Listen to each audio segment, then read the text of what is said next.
भारत और चीन में तनाव को लेकर दोनों देशों के बीच बातचीत का दौर जारी है। इस बार यह बैठक आज भारतीय क्षेत्र चुशूल में होने जा रही है। इससे पहले 2 बार बैठक हो चुकी है और दोनों बार चीन पक्ष मोल्डो में हुई थी। पिछले 1 महीने के अंदर दोनों देशों के बीच कोर कमांडर स्तर पर यह तीसरी बैठक होने जा रही है। बातचीत का एजेंडा डिसएंगेजमेंट के लिए दोनों पक्षों द्वारा किए गए प्रस्तावों को आगे ले जाने पर होगा। स्थिति को स्थिर करने के लिए वर्तमान गतिरोधक के दौरान सभी विवादास्पद क्षेत्रों पर भी चर्चा की जाएगी। इससे पहले कोर कमांडर स्तर पर अंतिम 2 बैठकें 6 जून और 22 जून को की गई थी। 22 जून हुई मैराथन बैठक चीनी सेना के आग्रह पर बुलाई गई थी, जो करीब 11 घंटे चली थी।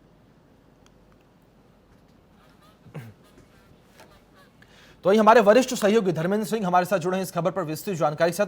धर्मेंद्र जी, आपसे जानना चाहेंगे कि आज की इस बैठक में किन मुद्दों पर क्या-क्या बातें हो सकती हैं और कौन से मुद्दे रहेंगे जो पहली और दूसरी बैठकों में नहीं उन पर बात हो पाई। सबसे आपको बता दें कि सबसे पहली बैठक है जो कि भारतीय जमीन पर हो रही है। इससे पहले जो दोनों बैठकें थी वो मोल्दो में एलएसी पर हुई थी, जो कि चीन के जमीन में पड़ता था। लेकिन ये चुशूल जो है वास्तविक नियंत्रण रेखा के जस्ट बगल में है और भारतीय नियंत्रण रेखा पर पड़ता है। इसमें जो मेन बातचीत होनी है, जो पूर्वी लद्दाख क्षेत्र में जो 3-4 जो ईस्टर्न लद्दाख में जो संवेदनशील पॉइंट हैं, वहाँ से सेनाओं को पीछे किया जाए, उसके तौर तरीके क्या हो, किस तरीके से पीछे किया जाएगा, उसको अंतिम रूप देने पर चर्चा होगी। इसके अलावा जो सैनिक जो गैदरिंग हो रही है और उसके अलावा जो अफवाहें फैल रही है या जो चाइना का काम जो बंद हुआ है पाक ऑक्युपाइड कश्मीर में, उसमें लगभग 60,000 अमेरिकी डॉलर का लगभग 60,000 करोड़ अमेरिकी डॉलर का काम उसका बंद हुआ है, जो कि एक बहुत बड़ा रोड ये चाइना बना रहा था कि पाकिस्तान और अफगानिस्तान होते हुए ईरान तक।